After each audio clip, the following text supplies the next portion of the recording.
Everyone, I am here with the last story for tonight. It is a true story called Miracle in the ER, and it is by Robert Leslie, MD.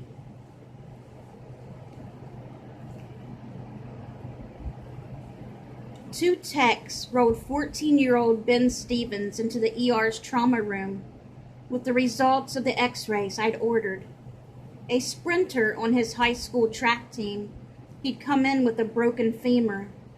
He'd collapsed during a meet. The way he explained it, the bone had snapped in two near the end of the race.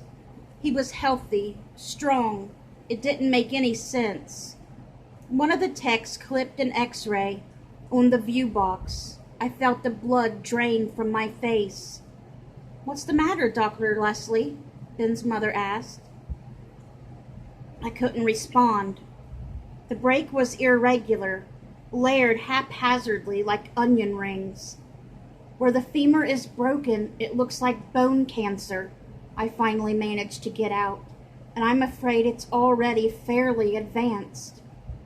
I went with the family to an orthopedic surgeon who confirmed the diagnosis.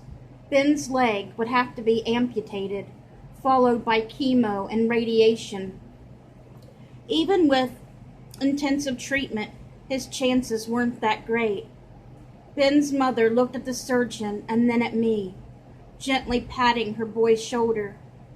"He's in the Lord's hands," she said, with a serene confidence that took me aback. After the surgery, I learned that the cancer had spread to Ben's lungs. He had only months to live. 3 months later, his parents brought him back to the ER. He had a fever, chills, aches, and a persistent cough. We tried the chemo, his mother told me. He got so sick, they stopped it after the second treatment. They haven't decided what to do next.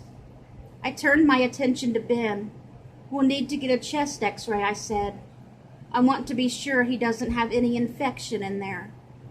And since it's January, I'm going to get a flu test." Ben's father looked despairingly at me, then turned away. No one said another word. I called for a nurse and told her what we needed. About 20 minutes later, the nurse and the x-ray technician brought Ben back to the ER.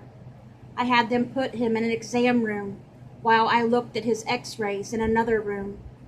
This time, I wanted to be able to compose myself first. "Doc, the boy in 4 is positive for the flu, type A," the nurse said, reading off a lab slip. "That would explain the fever, aches, and cough. After all, even though he had metastatic bone cancer, he could still get the same things everyone else did." I flipped on the light of the view box. I had to force myself to look. His lungs, they were completely clear.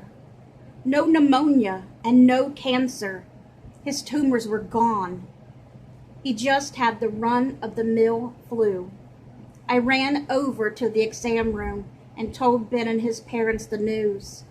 Ben nodded calmly. His father gaped at me.